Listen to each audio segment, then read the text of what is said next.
rappeler que depuis que les libéraux ont commencé à annoncer des mesures d'austérité, l'austérité, qui est un mot un peu nouveau au Québec, mais en somme voulant dire une vision gouvernementale qui vise à jamais, surtout jamais aller chercher des revenus pour l'État dans les poches des riches et des grosses entreprises, mais couper dans les dépenses, donc diminuer le rôle de l'État, puis couper partout dans les services de santé, les services sociaux, l'éducation, l'aide sociale, les transports collectifs.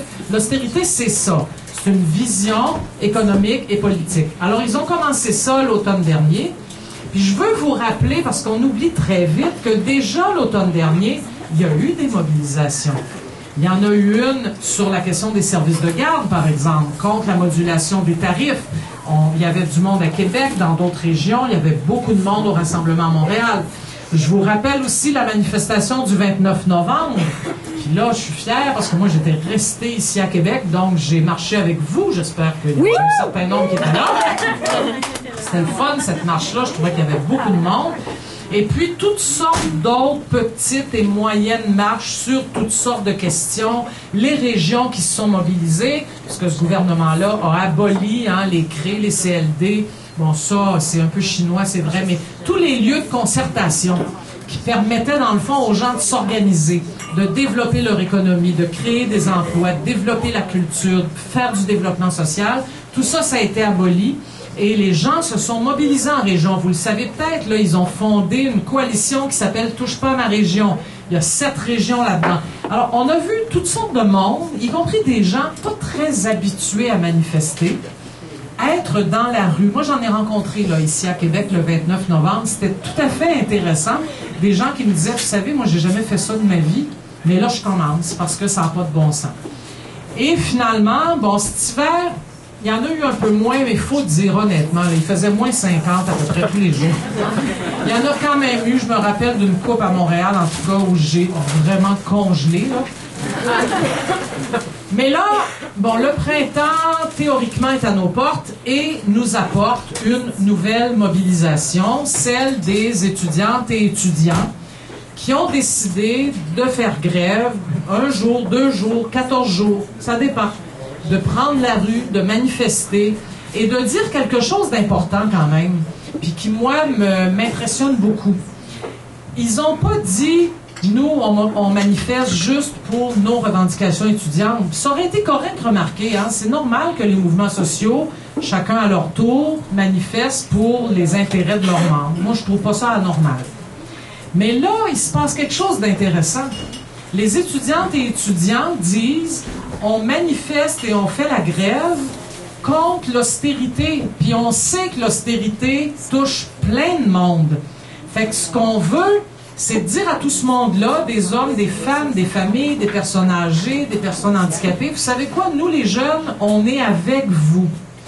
Alors, moi, je m'évertue depuis plusieurs jours à dire à l'Assemblée nationale, dans les médias, etc., attendez, là, vous reprochez aux étudiants de s'occuper d'autres choses que de leurs affaires, mais combien de fois je vous ai entendu, vous les chroniqueurs, vous les éditorialistes, les animateurs de radio, écoutez, vous devriez être contents. Voilà des gens qui vont au-delà de leurs intérêts personnels, disons, puis qui sont capables de dire à plein de monde, plus âgé qu'eux, dans d'autres situations, « Hey, on est avec vous ». Moi, je trouve qu'il faut féliciter la jeunesse québécoise de faire ça.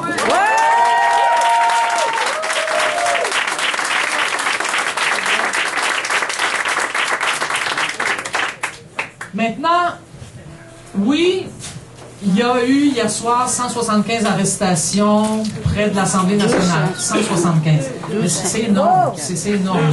200. Bon, 200. On va au regarde. Je vais 300. En tout cas, il y en a eu trop. Puis à Montréal, il y en a plein aussi. Dès que les étudiants manifestent, il y a plus de policiers que de manifestants. Bon.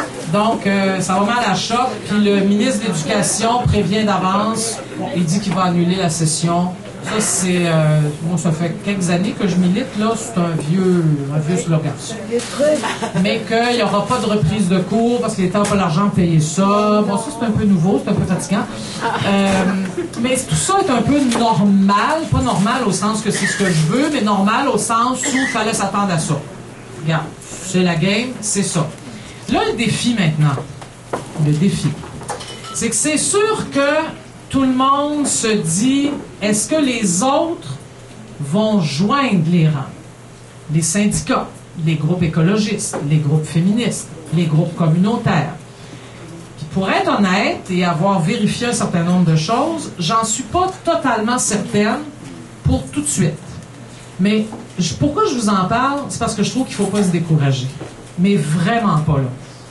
Depuis l'automne dernier, je vous l'ai dit, ça a été un peu tour à tour que les gens ont manifesté. C'était pas toujours les mêmes.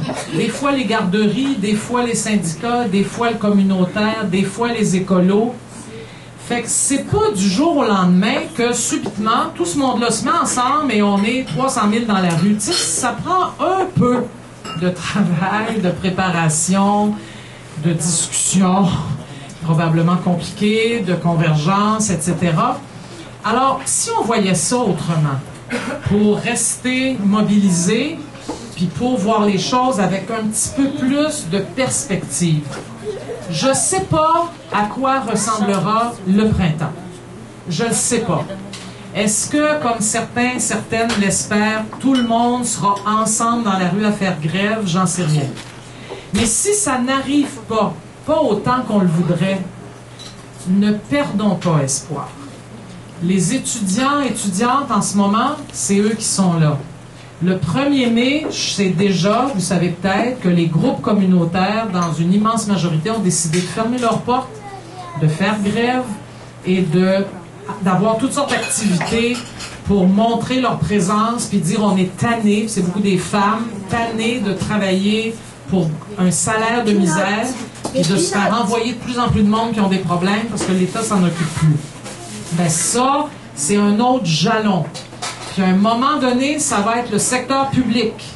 Secteur public, 500 000 travailleuses, travailleurs syndiqués en différents syndicats, très inquiètes et inquiets de ce qui les attend en termes salarial, en termes de conditions de travail.